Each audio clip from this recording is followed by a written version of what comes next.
வணக்கம். இந்திய நேரப்படி மதியம் 1:30 மணி செய்திகள். முதலில் தலைப்புச் செய்திகளை காணலாம்.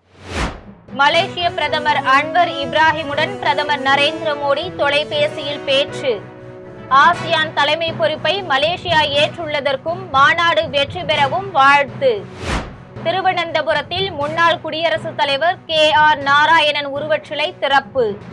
ஆளுநர் மாளிகையில் சிலையை திறந்து வைத்து மரியாதை செலுத்தினார் குடியரசுத் தலைவர் திரௌபதி முர்மு. பீகாரில் ராஷ்டிரிய ஜனதா தளம் காங்கிரஸ் கூட்டணி முதலமைச்சர் வேட்பாளர் தேஜஸ்வி யாதவ். பாட்னாவில் நடைபெற்ற கூட்டத்தில் காங்கிரஸ் மூத்த தலைவர் அசோக் கெலாட் அறிவிப்பு.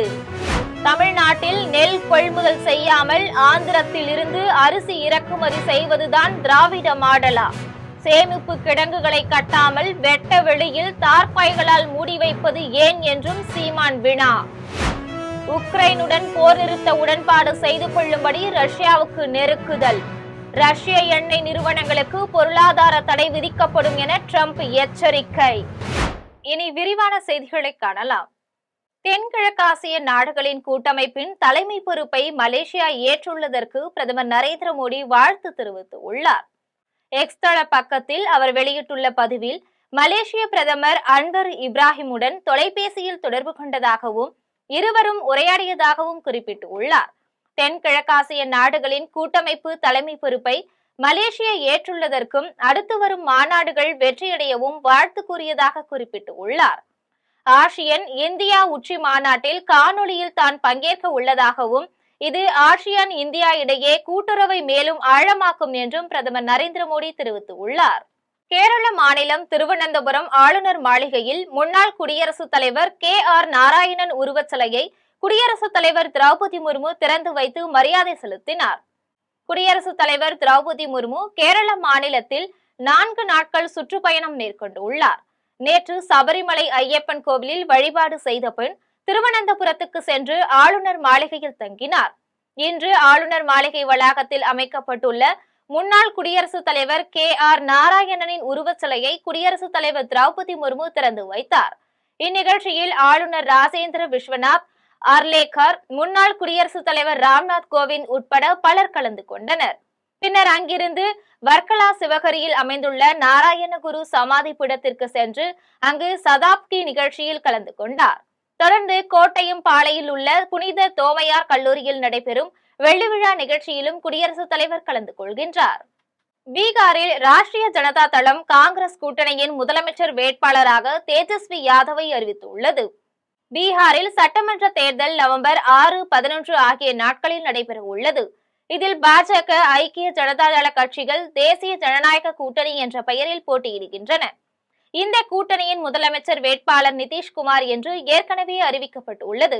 ராஷ்டிரிய ஜனதா தளம் காங்கிரஸ் கூட்டணியில் முதலமைச்சர் வேட்பாளர் யார் என்ற வினாவுக்கு விடை தெரியாமல் இருந்து வந்தது. இந்நிலையில் இன்று பாட்னாவில் கூட்டணி தலைவர்கள் செய்தியாளர்களிடம் பேசினர்.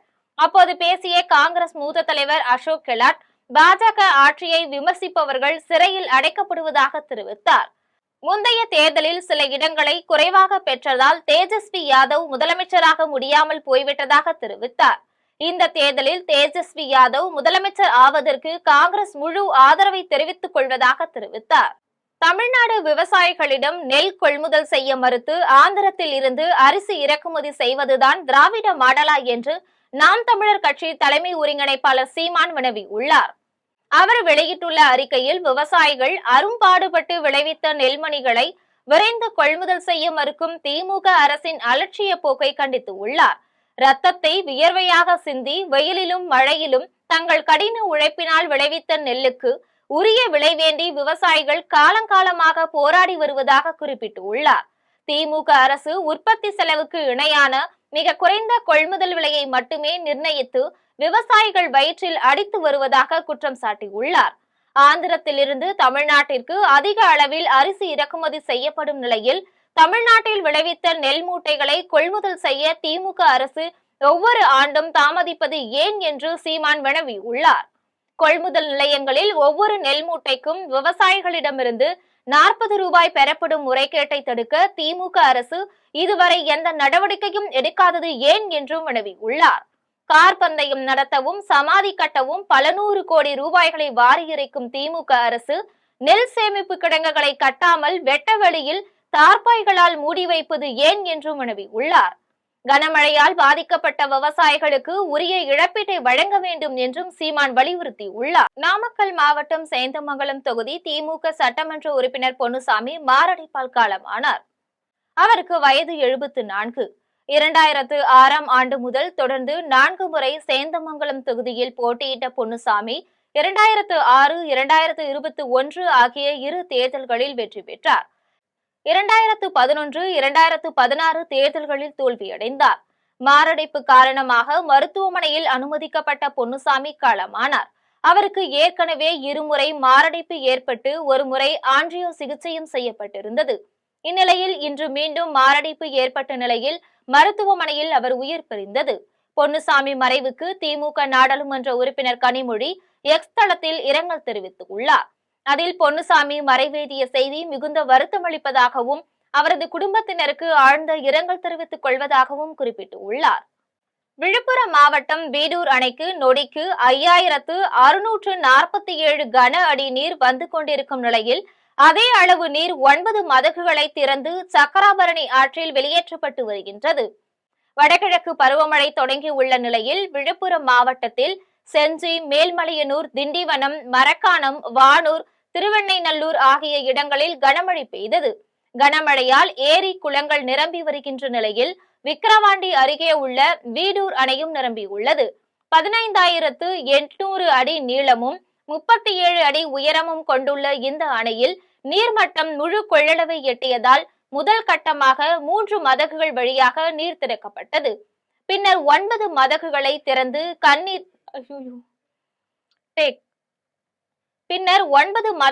திறந்து தண்ணீர் வெளியேற்றப்படுகின்றது. அணையில் நீர் திறக்கப்பட்டுள்ளதால் சக்கராபரணி ஆற்றின் கரையோரத்தில் உள்ள 18 ஊர்களுக்கும் புதுச்சேரி மாநிலத்தை சேர்ந்த ஒரு சில இடங்களுக்கும் வெள்ள அபாய எச்சரிக்கை விடுக்கப்பட்டுள்ளது. அணைக்கு நொடிக்கு 5647 கன அடி நீர் வந்து கொண்டிருப்பதால் பாதுகாப்பு கருதி அதே அளவு நீர் 9 மதகுகள் வழியாக வெளியேற்றப்பட்டு வருகின்றது. எடப்பாடி பழனிசாமி எதை அரசியல் செய்தாலும் அதை பற்றி தங்களுக்கு கவலை கிடையாது என இயற்கை வளங்கள் துறை அமைச்சர் ரகுபதி தெரிவித்துள்ளார். புதுக்கோட்டை மாநகராட்சியில் கடந்த 2 தினங்களாக பெய்த தொடர் மழையால் அடப்பன் குளம் நிரம்பி கலுங்கி மூலமாக தண்ணீர் வெளியாகி வருகின்றது. இதில் தமிழ்நாடு இயற்கை வளங்கள் துறை அமைச்சர் ரகுபதி மழைநீர் தேங்கி நிற்கக்கூடிய பகுதிகளையும் அடப்பன் குளத்தில் கலுங்கி மூலமாக தண்ணீர் வெளியாகி வரக்கூடிய பகுதியையும் நேரில் பார்வையிட்டு ஆய்வு செய்தார். மேலும் இதில் புதுக்கோட்டை சட்டமன்ற உறுப்பினர் முத்துராஜா, மாநகராட்சி மேயர் திலகவதி, செந்தில், மாநகராட்சி அலுவலர்கள் மற்றும் வருவாய்த்துறையினர் உடனிருந்தனர்.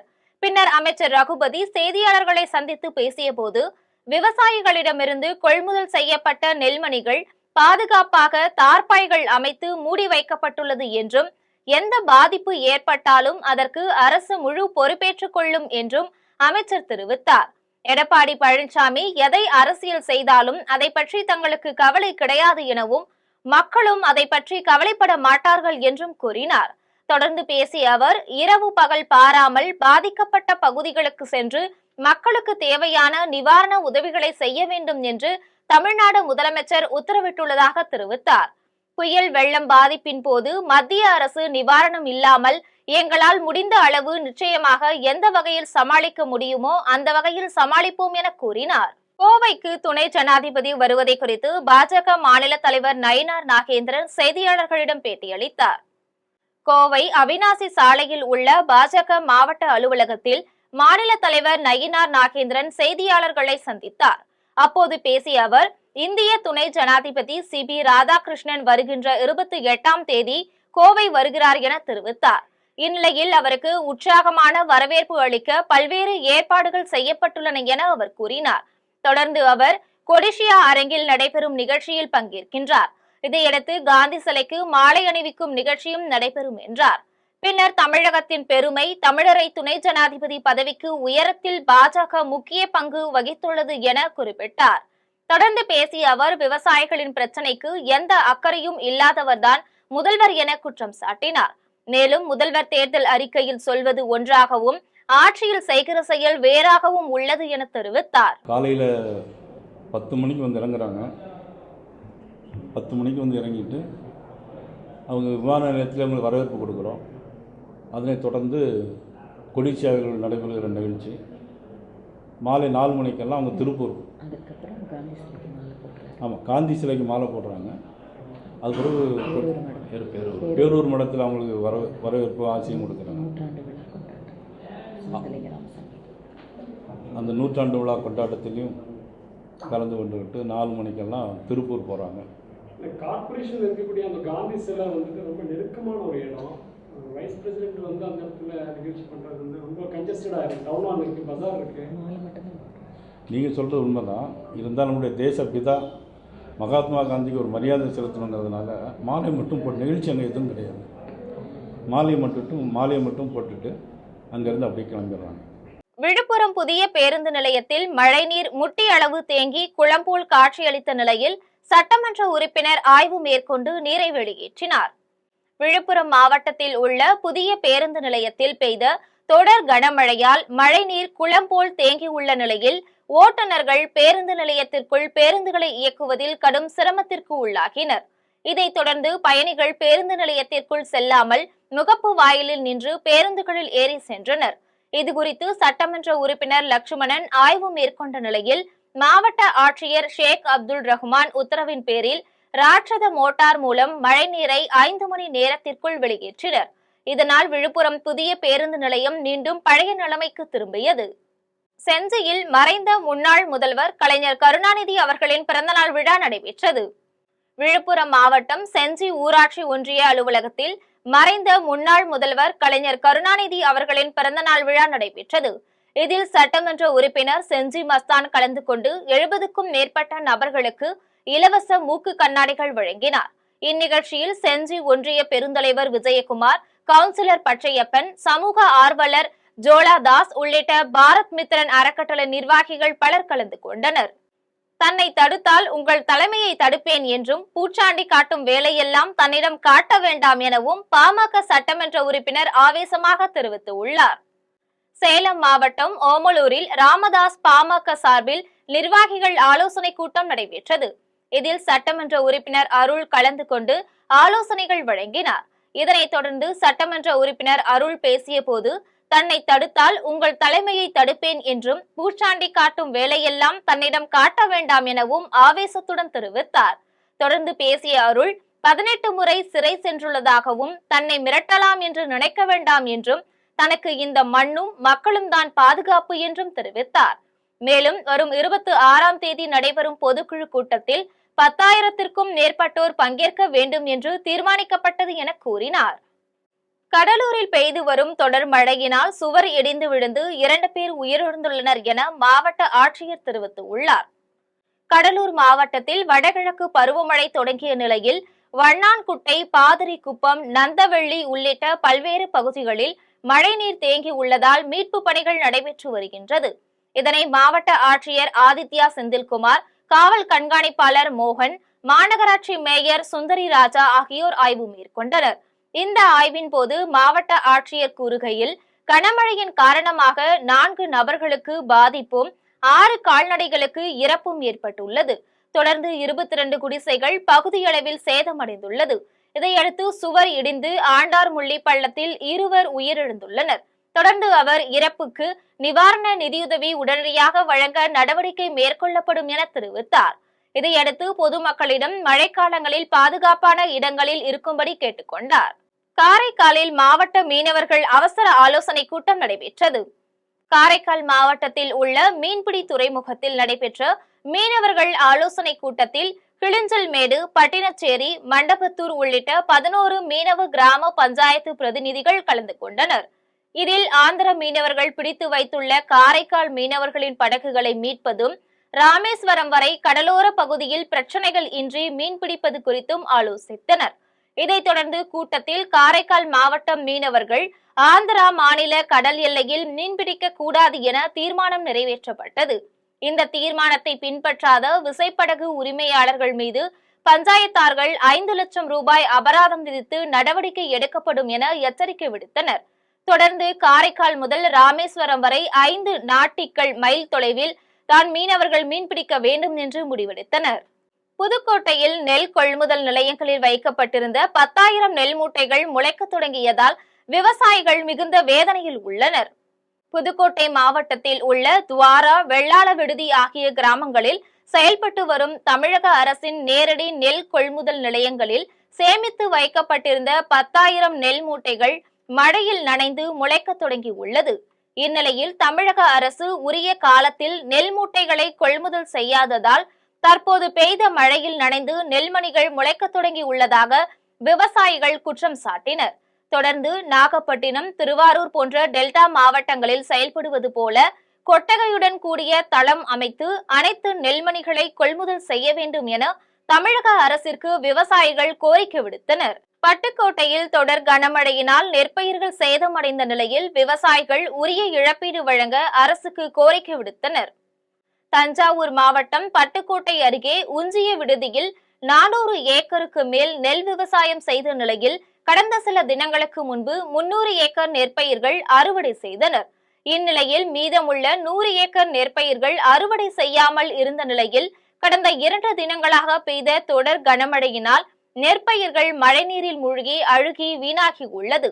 இதனால் விவசாயிகள் பெரும் பாதிப்புக்கு உள்ளாகி இருப்பதால் சேதமடைந்த நெற்பயிர்களுக்கு உரிய இழப்பீட்டுத் தொகை வழங்க வேண்டும் என அரசுக்கு கோரிக்கை வைத்தனர். கொடைக்கானல் மலை கிராமத்தில் பெய்த தொடர் மழையினால் வீட்டு சுவர் இடிந்து விழுந்த நிலையில் வீட்டு உரிமையாளர் அதிர்ஷ்டவசமாக உயிர் தப்பினார். திண்டுக்கல் மாவட்டம் கொடைக்கானல் மலைப்பகுதிகளில் கடந்த சில தினங்களாக பரவலாக மழை பெய்து வருகின்றது. இதன் காரணமாக பல்வேறு பகுதிகளில் மரங்கள் முறிந்து விழுந்தும் ஒரு சில இடங்களில் மண் சரிவும் ஏற்பட்டு வருகிறது. இந்நிலையில் மேல்மலை கிராமங்களில் ஒன்றான போலூர் கிராமத்தில் பாலமுருகன் என்பவர் வீட்டின் பின்சுவர் இடிந்து அருகே இருந்த ரங்கசாமி என்பவரின் வீட்டில் விழுந்தது. இதில் 2 வீடுகளின் சுவர்களும் முற்றிலும் சேதமடைந்த நிலையில் பாலமுருகனும் ரங்கசாமி குடும்பத்தினரும் அதிர்ஷ்டவசமாக உயிர் தப்பினர். மேலும் அவரது வீட்டில் வைக்கப்பட்டிருந்த முக்கிய ஆவணங்கள் மழையில் நனைந்தும் பொருட்கள் சேதமாகியும் உள்ளது. வால்பாறையில் பள்ளியின் கதவு ஜன்னலை உடைத்து புத்தகங்களை சேதப்படுத்திய காட்டு யானைகளால் மாணவர்கள் பெரும் வேதனை அடைந்துள்ளனர். கோவை மாவட்டம் வால்பாறை அருகே டிவிஷனலில் உள்ள ஊராட்சி ஒன்றிய நடுநிலைப் பள்ளியில் இரவு காட்டு யானைகள் கூட்டம் கதவு ஜன்னல்களை உடைத்து உள்ளே சென்று பாட புத்தகங்களை சேதப்படுத்தி சென்றுள்ளது. இந்நிலையில் வழக்கம் போல் பள்ளிக்கு சென்ற மாணவர்கள் தங்களின் பாட புத்தகங்கள் அனைத்தையும் காட்டு யானைகள் இழுத்து கீழே தள்ளி சிதறி கிடந்ததை பார்த்து வேதனையடைந்தனர். இதுபோன்ற சம்பவங்கள் இனிமேல் நடைபெறாமல் இருக்க உரிய தடுப்பு நடவடிக்கை எடுக்க வேண்டும் என்று வனத்துறையினரிடம் கோரிக்கை விடுத்தனர். ஐயப்பன் பாளையத்தில் கிராம மக்கள் சாலையில் நாற்று நட்டு நூதன முறையில் போராட்டத்தில் ஈடுபட்டனர். திருவண்ணாமலை மாவட்டம் ஐயம்பாளையம் கிராமத்தில் இருந்து 10ற்கும் மேற்பட்ட கிராமத்திற்கு செல்லும் சாலை உள்ளது. இந்த சாலை பல ஆண்டுகள் ஆகியும் சரி செய்யப்படாததால் கிராம மக்கள் சேரும் சகதியுமாக உள்ள சாலையில் நெல் நாற்று நடவு செய்து நூதன முறையில் போராட்டத்தில் ஈடுபட்டனர். இதில் மழைநீர் வடிகால் பாதை இல்லாததாலும் விவசாய நிலத்தில் மழைநீர் புகுந்து பயிர்கள் சேதமடைவதாகவும் விவசாயிகள் வேதனையுடன் தெரிவித்தனர். மேலும் தங்களின் கோரிக்கை நிறைவேறும் வரை போராட்டத்தில் ஈடுபட போவதாக பொதுமக்கள் தெரிவித்தனர். எனவே துறை சார்ந்த அதிகாரிகள் உடனடியாக நடவடிக்கை எடுக்க வேண்டும் என்றும் பொதுமக்கள் கோரிக்கை விடுத்துள்ளனர். விக்கிரவாண்டி வீடூர் அணை திறக்கப்பட்டுள்ளதால் சக்கராபரணி ஆற்றின் கரையோர பகுதிகளில் உள்ள 18 கிராமங்களுக்கு வெள்ள அபாய எச்சரிக்கை விடுக்கப்பட்டுள்ளது. விழுப்புரம் மாவட்டம் விக்கிரவாண்டி வீடூர் அணையில் கனமழையால் அணை நிரம்பியுள்ளது. இதில் அணையின் நீர்மட்டம் 31 அடியை எட்டி உள்ள நிலையில் 500 கன அடி நீர்வரத்து உள்ளதால் அணையின் பாதுகாப்பு கருதி அணையானது திறக்கப்பட்டது. அணையின் நீர் திறக்கப்பட்டுள்ளதால் சக்கராபரணி ஆற்றின் கரையோர பகுதிகளில் உள்ள 18 கிராமங்களுக்கும் புதுச்சேரி மாநிலத்தை சேர்ந்த ஒரு சில இடங்களுக்கும் வெள்ள அபாய எச்சரிக்கை விடுக்கப்பட்டுள்ளது. அணையில் இருந்து வெளியேறும் நீரால் விக்கிரவாண்டி, மயிலம், வானூர், புதுச்சேரி உள்ளிட்ட பகுதிகளில் 3200 ஏக்கர் விளைநிலங்கள் பாசன வசதி பெறும் என்பது குறிப்பிடத்தக்கது. மேலூர் மற்றும் அதன் சுற்றுவட்டார பகுதிகளில் 1 மணி நேரத்திற்கும் மேலாக பெய்த கனமழையால் கண்மாய்கள் படிப்படியாக நிரம்பியது. மதுரை மாவட்டம் மேலூர் மற்றும் அதன் சுற்றுவட்டார பகுதிகளில் 1 மணி நேரத்திற்கும் மேலாக பலத்த காற்றுடன் கூடிய கனமழை பெய்தது. இதனால் நகரின் பெரும்பாலான சாலைகளில் மழைநீர் வெள்ளம் சூழ்ந்துள்ளதால் வாகன ஓட்டிகள் கடும் சிரமமடைந்துள்ளனர். மேலும் சுற்று வட்டாரத்தில் உள்ள கண்மாய்கள் படிப்படியாக நிரப்பப்பட்டது. பின்னர் சிவகங்கை மாவட்டத்திற்கு மேலூர் கடைமடை பகுதிகளில் இருந்து தண்ணீர் அனுப்பி வைக்கப்பட்டது. இந்த பணிகளை தீவிரமாக நீர்வளத்துறை செய்தனர். இந்த தொடர் கனமழை காரணமாக வியாபாரிகளின் இயல்பு வாழ்க்கை பாதிக்கப்பட்டது. மேலும் பள்ளி முடிந்து மாணவ மாணவிகள் நனைந்தபடியே வீடு திரும்பினர். பழனியில் தண்டாயுதபாணி சுவாமி கோவிலில் கந்தசஷ்டி திருவிழா காப்பு கட்டுதலுடன் வெகு சிறப்பாக தொடங்கியது. திண்டுக்கல் மாவட்டம் பழனி தண்டாயுதபாணி சுவாமி கோவில் அமைந்துள்ளது. இக்கோவிலில் கந்தசஷ்டி திருவிழாவை முன்னிட்டு காப்பு கட்டுதலுடன் தொடங்கியது. இதில் பழனி மலைக்கோவிலில் உச்சிகால பூஜை முடிந்தவுடன் மூலவருக்கு காப்பு கட்டப்பட்டது. தொடர்ந்து சுவாமிகள், விநாயகர், சண்முகர், வள்ளி தெய்வானை ஆகியோருக்கு காப்பு கட்டப்பட்டு தீபாராதனை காண்பிக்கப்பட்டது. பின்னர் பக்தர்களும் காப்பு கட்டிக்கொண்டு சஷ்டி விரதத்தை தொடங்கினர். இதில் ஆன்மீக பாடல்கள் பாடி புகழ்பெற்ற சிறுமி தியாவும் பழனி கோவிலில் முதன்முறையாக காப்பு கட்டி முருகன் பாடல்கள் பாடி விரதத்தை துவங்கினார். கந்த சஷ்டியின் முக்கிய நிகழ்வான சூர சம்ஹாரம் நிகழ்ச்சி 27ஆம் தேதியும் 28ஆம் தேதி சண்முகர், வள்ளி தெய்வானை சமேதருக்கு திருக்கல்யாண வைபவமும் நடைபெற உள்ளது. வடசென்னி மலையில் உள்ள பாலசுப்பிரமணிய சுவாமி கோவிலில் நடைபெற்ற சிறப்பு பூஜையில் ஏராளமான பக்தர்கள் தரிசனம் செய்தனர். சேலம் மாவட்டம் தலைவாசல் அருகே வடசென்னி மலையில் உள்ள பாலசுப்பிரமணிய சுவாமி கோவிலில் கந்த சஷ்டி விழாவையொட்டி முருகனுக்கு சிறப்பு பூஜைகளும் சந்தன காப்பு அலங்காரமும் மகா தீபாராதனையும் நடைபெற்றது. தொடர்ந்து பக்தர்கள் ஒரு வார காலம் விரதம் இருந்து காப்பு கட்டி கொண்டு அரோகரா கோஷத்துடன் தரிசனம் செய்து முருகப்பெருமானை தரிசித்தனர்.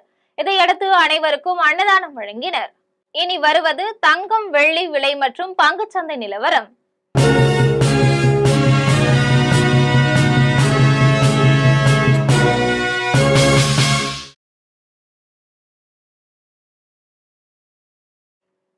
சென்னையில் ஆபரண தங்கத்தின் விலை இன்று ஒரு சவரன் 91,720 ரூபாய்க்கு விற்பனை செய்யப்படுகின்றது.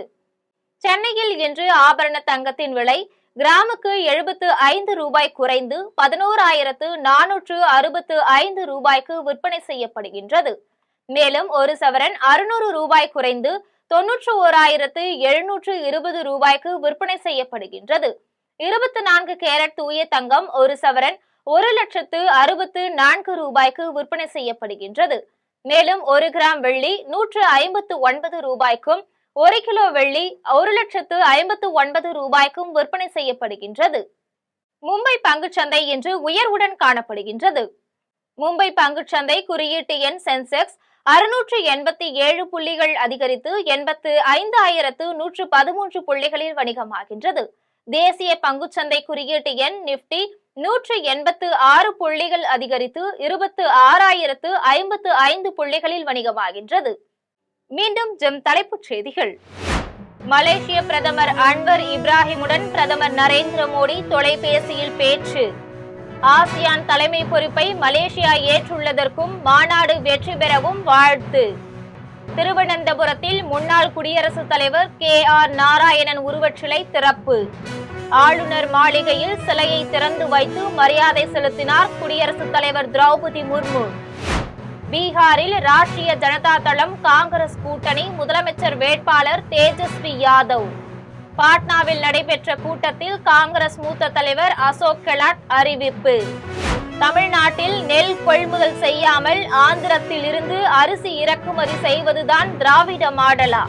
சேமிப்பு கிடங்குகளை கட்டாமல் வெட்ட வெளியில் தார்பாய்களால் மூடி வைப்பது ஏன் என்றும் சீமான் வினா. உக்ரைனுடன் போர் நிறுத்த உடன்பாடு செய்து கொள்ளும்படி ரஷ்யாவுக்கு நெருக்குதல். ரஷ்ய எண்ணெய் நிறுவனங்களுக்கு பொருளாதார தடை விதிக்கப்படும் என ட்ரம்ப் எச்சரிக்கை. இத்துடன் ஜெம் செய்திகள் நிறைவடைகின்றன. மீண்டும் ஜெம் செய்திகள் மாலை 6 மணிக்கு. உடனுக்குடன் செய்திகளை காண gemlive.tv என்ற இணையதளத்தில் இணைந்திருங்கள். நன்றி, வணக்கம்.